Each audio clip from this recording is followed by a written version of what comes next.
AK-47 ವಿಚಾರದಲ್ಲಿ ಇವತ್ತು ಇದನ್ನ ಯಾಕೋ ಕೇಂದ್ರ ಸರ್ಕಾರದವರು ಸಹಿತ ಇವತ್ತು ಬಹುಶಃ ಈಗಿನ ಪೀಳಿಗೆಗೆ ಇದು ವಿಷಯ ಗೊತ್ತಿಲ್ಲ. ಈಗೇನು ಹುಡುಗರು ನಿಂತಾರೋ ಅಥವಾ ನೀವೇನು ಮೈಕ್ ಹಿಡಿದ್ರಿ ಇವರೆಲ್ಲ ನಿಮಗೆಲ್ಲ ಬಹುಶಃ ಗೊತ್ತಿಲ್ಲ. 1988 ಡಿಸೆಂಬರ್ 5ರಂದು ನಡೆದಿರ್ತಕ್ಕಂಥ ಐಗಳಿ ಕೊಲೆ ಪ್ರಕರಣ, ಅದರಲ್ಲಿ ಒಂದು ಕೂಸು, ಇಬ್ಬರು 3 ಜನ ಮರ್ಡರ್ ಆಗೈತಿ. ಮರ್ಡರ್ ಬಗ್ಗೆನೂ ತನಿಖೆ ಆಗಿಲ್ಲ.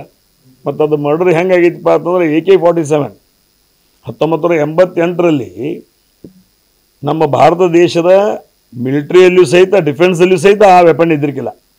ಹೊರಗಿನ ದೇಶದಿಂದ ತುಡುಗು ಮಾಡಿ ತರೋದು ಮುಖಾಂತರ ಇವತ್ತು ಈ ರೀತಿಯಾಗಿರ್ತಕ್ಕಂಥ ಒಂದು ಮರ್ಡರನ್ನು ಮಾಡಿರ್ತಕ್ಕಂಥ ಜನ ಇವತ್ತಿನ ದಿವಸ ಅವರು ಶಾಸಕರಾಗಿದ್ದಾರಂದ್ರೆ ಮತ್ತು ಇದು ನಾವು ವಿಚಾರ ಮಾಡ್ಬೇಕಾಕೈತಿ. ಅಂಥವ್ರು ಇವತ್ತು ಶಾಸಕರಾಗಿದ್ದಾರೆ, ಅಂಥವ್ರು ಇವತ್ತು ಮಂತ್ರಿಗಳಾಗಿದ್ದಾರೆ. ಇವತ್ತು ಆರೋಪಿ ನಂಬರ್ 1, 2, 3, 4ರಾಗ ಅವ್ರ ಹೆಸರುಗಳಿದಾವೆ. ಅಂಥವ್ರು ಕರ್ಕೊಂಡು ಈಗ ಸರ್ಕಾರ ಸಿದ್ದರಾಮಯ್ಯನವ್ರ ಸರ್ಕಾರ ನಡೆಸಾಕತ್ತಾರೆ. ಸರ್ಕಾರಕ್ಕೆ ಯೋಗ್ಯತೆ ಬರ್ತೈತೇನು? ಅದಕ್ಕೆ ಇವತ್ತು ದಿವಸ ನಾನು ಕೇಂದ್ರ ಸರ್ಕಾರಕ್ಕೆ ಪತ್ರ ಬರೆದಿದ್ದೀನಿ, ಮಾನ್ಯ ಪ್ರಧಾನಮಂತ್ರಿಗಳಿಗೆ ಬರೆದಿದ್ದೀನಿ, ಹೋಮ್ ಮಿನಿಸ್ಟ್ರಿಗೆ ಬರೆದಿದ್ದೀನಿ.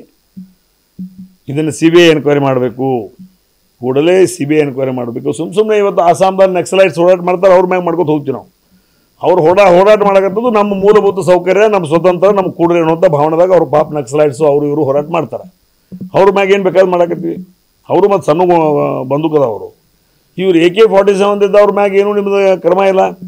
ಅದು ಕೂಡಲೇ ಇದಕ್ಕೊಂದು CBI ಎನ್ಕ್ವೈರಿ ಪ್ರಾರಂಭ ಮಾಡಿ ಕೂಡಲೇ ಇದರಲ್ಲಿ 1988 5 ಇದು ಹೆಂಗಾತು, AK-47 ಎಲ್ಲಿಂದ ಬಂತು, 3 ಜನ ಮರ್ಡರ್ ಆದವ್ರು ಯಾರು, ಆ ಕೇಸ್ ಎಲ್ಲಿಗೆ ಬಂದು ಹತ್ತಿತು, ಒಂದು ವೇಳೆ ಆ ಕೇಸ್ ಬಂದು ಹತ್ತಿದಾಗ ರಾಜ್ಯ ಸರ್ಕಾರ ಅಲ್ಲಿ ಯಾವ ರೀತಿ ನಡೆ ವಹಿಸ್ತು, ರಾಜ್ಯ ಸರ್ಕಾರ ಯಾವ ರೀತಿ ಮುಂದಿನ ಕ್ರಮ ತಗೊಳ್ತು ಅನ್ನೋದ್ರ ಬಗ್ಗೆ ಸುದೀರ್ಘವಾಗಿ ವಿಚಾರ ಮಾಡಬೇಕು.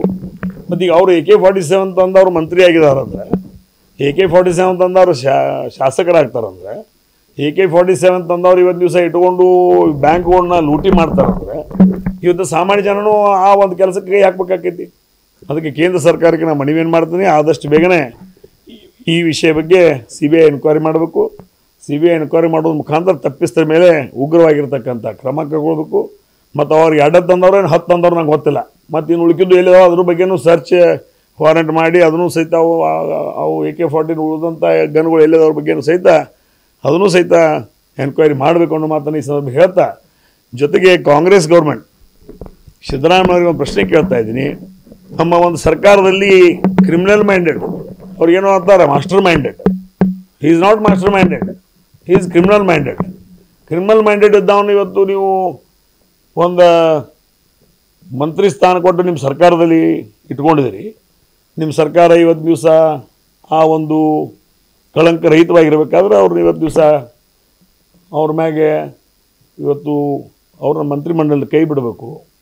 ಮುಂದಿನ ಸಲ ಚುನಾವಣೆ ನಿಲ್ಲುವಂಥ ಸಂದರ್ಭದಲ್ಲಿ ಈ ಒಂದು AK-47 ವಿಷಯ ಮತ್ತು ಐಗಳಿ ಮರ್ಡರ್ ಕೇಸ್ನಲ್ಲಿ ಯಾರ್ಯಾರು ಇದ್ದಾರೆ ಅವ್ರಿಗೆ ಯಾವುದೂ ಪಕ್ಷಗಳು, ಇವತ್ತು ಕಾಂಗ್ರೆಸ್ ಇರ್ಬೋದು, BJP ಇರ್ಬೋದು, JDS ಇರ್ಬೋದು, ಇನ್ನೊಂದು ಇರ್ಬೋದು, ಮತ್ತೊಂದು ಇರ್ಬೋದು, ರಾಜಕೀಯವಾಗಿರ್ತಕ್ಕಂಥ ಆಶ್ರಯ ಅಥವಾ ರಾಜಕೀಯವಾಗಿರ್ತಕ್ಕಂಥ ನಿಮ್ಮ ಪಕ್ಷದ ಟಿಕೆಟ್ಗಳನ್ನು ಯಾವುದೇ ಹಂತದಲ್ಲಿ ಕೊಡಬಾರ್ದು ಅನ್ನೋಂಥ ಒಬ್ಬ ಸಾರ್ವಜನಿಕ ಭಾರತದ ಪ್ರಜೆಯಾಗಿ ಮನವಿಯನ್ನು ಮಾಡ್ತೀನಿ.